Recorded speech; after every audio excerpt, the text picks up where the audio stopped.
It's mysterious for most of us because we believe that we're the ones who have to do everything. Isn't it interesting that you had everything you needed in the first 9 months? Why isn't that true for the next 90 years? Because we interfere.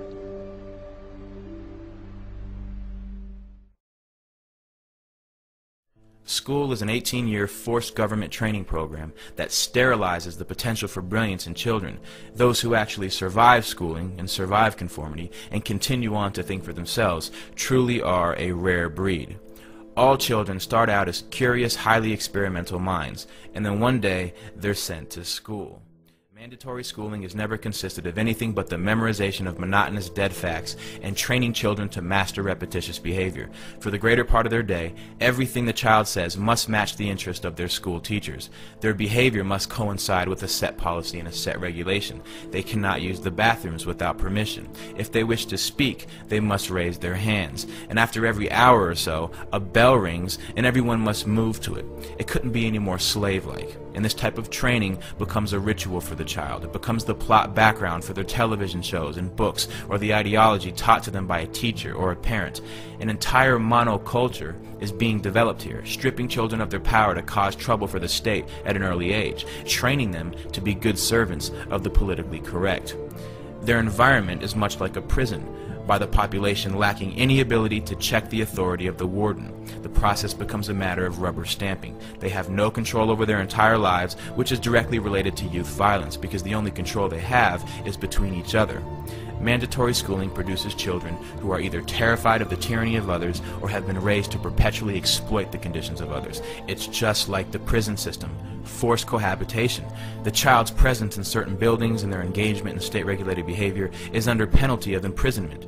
An entire army of truancy officers have been hired to make sure that no child is on the other side of the bars. At the end of 18 years of coercive state authority, the child is released into the world. It's like the end of an 18-year prison sentence. Now that you're trained to do as you're told, now you can be free. And the produce of these schools, or this state-controlled manufacturing operation, is a society willing to submit, to obey, and to listen. Forced behavior, which technically amounts to a type of slavery, will only inculcate a mindset of fear and terror. You need to be somewhere at a set time, either at the orders of an authority or a bell. Everyone in one mass shifts to another position or another place to engage in a new activity. They're trained to not only follow instruction, but they're also trained to follow a certain behavior. Rules, regulations, and laws are set for the children. They say you cannot do this to others. You can do this to others. This is acceptable. This is not acceptable. Standards of culture, morality, and behavior are imprinted into these new young minds that are in the blossoming stages of development. Their minds are being intercepted by the state and molded to conform to state standards. The first lesson they teach you is the orders of authority.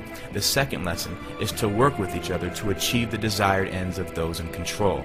If a group of children are taught to engage in the same behavior regardless of what they want to do, then they will never fight back as adults. And this is your group of tenants who will live in roaches and never call the health inspector. This is your group of citizens who is easily terrified by police officers into voluntarily giving up their rights.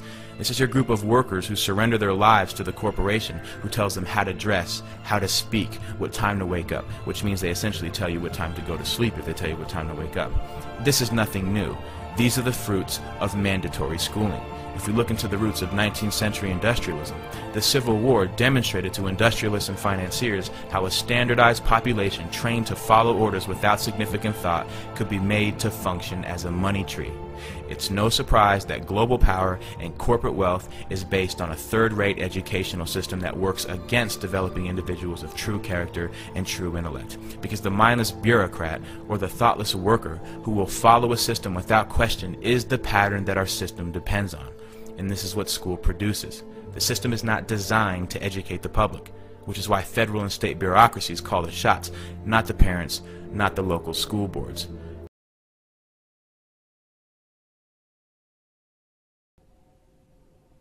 So the question then becomes, how do we create some type of unity? How do we create some type of mutual respect that allows each person on the planet to be sovereign within themselves and be happy to be that way and be happy to allow others to be that way? And folks, what it really all comes down to is empathy and compassion. And a very important aspect of it is forgiveness. It's so important for people to let go of everything that's happened in the past.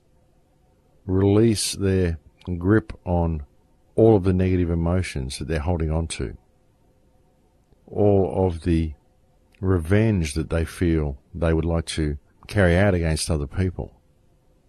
Realize that everybody who they perceive to have wronged them has done so simply because of the perception they have of reality.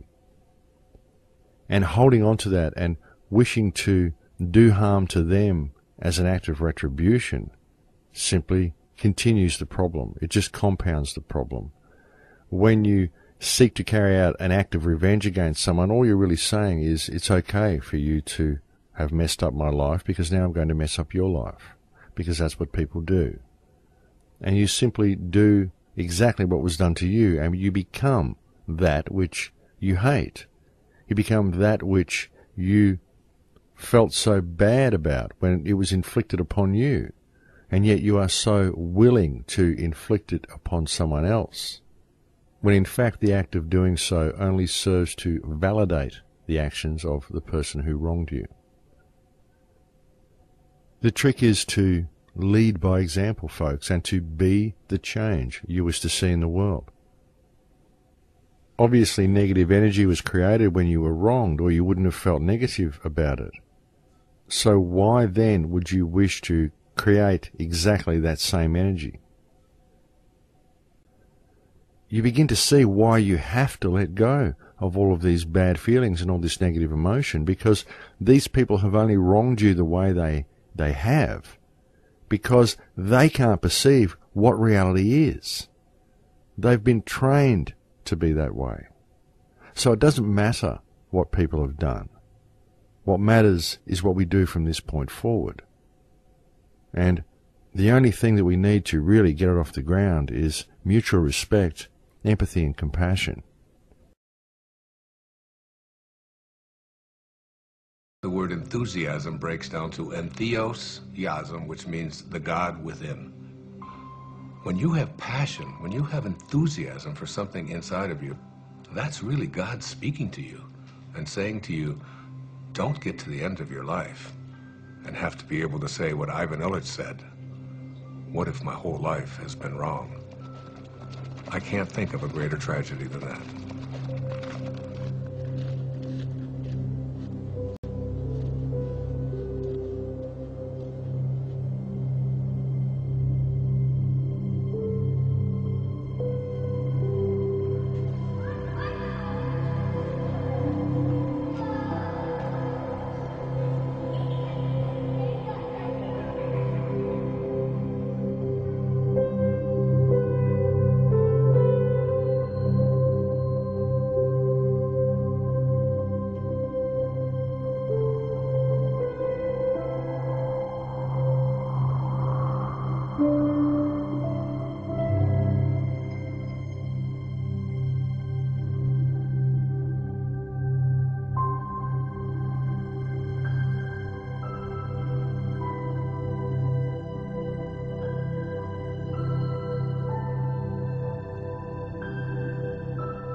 Don't die with your music still in you.